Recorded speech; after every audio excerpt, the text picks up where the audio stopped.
উম্মুল মুমিনিন আয়েশা রাদিয়াল্লাহ আনহা হতে বর্ণিত, তিনি বলেন, আল্লাহর রাসূল সাল্লাল্লাহু আলাইহি ওয়াসাল্লামের নিকট সর্বপ্রথম যে ওয়াহি আসে তা ছিল নিদ্রাবস্থায় বাস্তব স্বপ্নরূপে। যে স্বপ্নই তিনি দেখতেন তা একেবারে প্রভাতের আলোর ন্যায় প্রকাশিত হতো। অতঃপর তার নিকট নির্জনতা পছন্দনীয় হয়ে দাঁড়ায় এবং তিনি হীরার গুহায় নির্জনে অবস্থান করতেন।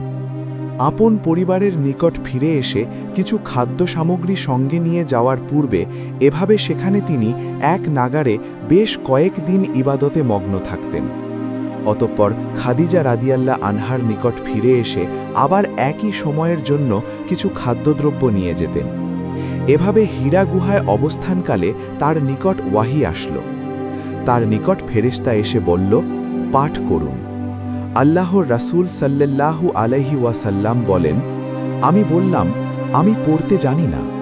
তিনি বলেন, অতঃপর সে আমাকে জড়িয়ে ধরে এমনভাবে চাপ দিল যে আমার খুব কষ্ট হলো। অতঃপর সে আমাকে ছেড়ে দিয়ে বলল, পাঠ করুন। আমি উত্তর দিলাম, আমি তো পড়তে জানি না।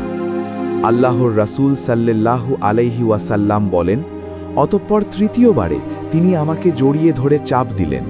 তারপর ছেড়ে দিয়ে বললেন, পাঠ করুন আপনার রবের নামে, যিনি সৃষ্টি করেছেন মানুষকে জমাট রক্তপিণ্ড থেকে। পাঠ করুন, আর আপনার রব অতিশয় দয়ালু। সূরা আলাক 96-1-3। অতঃপর এ আয়াত নিয়ে আল্লাহর রাসূল সাল্লাল্লাহু আলাইহি ওয়াসাল্লাম প্রত্যাবর্তন করলেন। তার হৃদয় তখন কাঁপছিল।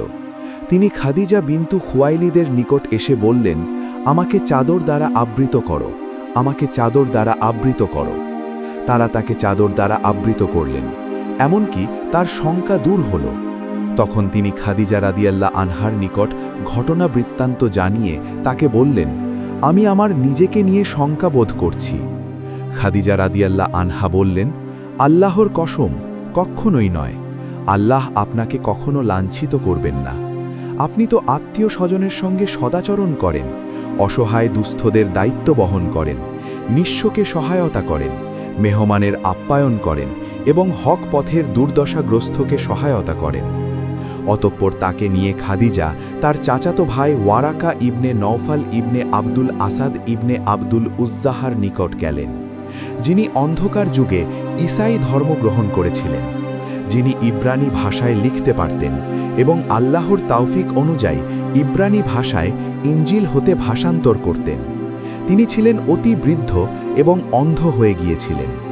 খাদিজা রাদিয়াল্লাহ আনহা তাকে বললেন, হে চাচাতো ভাই, আপনার ভাতিজার কথা শুনুন। ওয়ারাকা তাকে জিজ্ঞেস করলেন, ভাতিজা, তুমি কি দেখো? আল্লাহর রাসূল সাল্লাল্লাহু আলাইহি ওয়াসাল্লাম যা দেখেছিলেন সবই বর্ণনা করলেন। তখন ওয়ারাকা তাকে বললেন, এটা সেই বার্তাবাহক যাকে আল্লাহ মুসা আলাইহি ওয়াসাল্লামের নিকট পাঠিয়েছিলেন। আফসোস, আমি যদি সেদিন যুবক থাকতাম। আফসোস, আমি যদি সেদিন জীবিত থাকতাম, যেদিন তোমার কওম তোমাকে বহিষ্কার করবে। আল্লাহর রাসূল সাল্লাল্লাহু আলাইহি ওয়াসাল্লাম বলেন, তারা কি আমাকে বের করে দেবে? তিনি বললেন, হ্যাঁ, তুমি যা নিয়ে এসেছ, অনুরোধ কিছু যিনি নিয়ে এসেছেন তার সঙ্গেই বৈরিতাপূর্ণ আচরণ করা হয়েছে। সেদিন যদি আমি থাকি তবে তোমাকে জোরালোভাবে সাহায্য করব। এর কিছুদিন পর ওয়ারাকা আলাইহি ওয়াসাল্লাম ইন্তেকাল করেন আর ওয়াহির বিরতি ঘটে।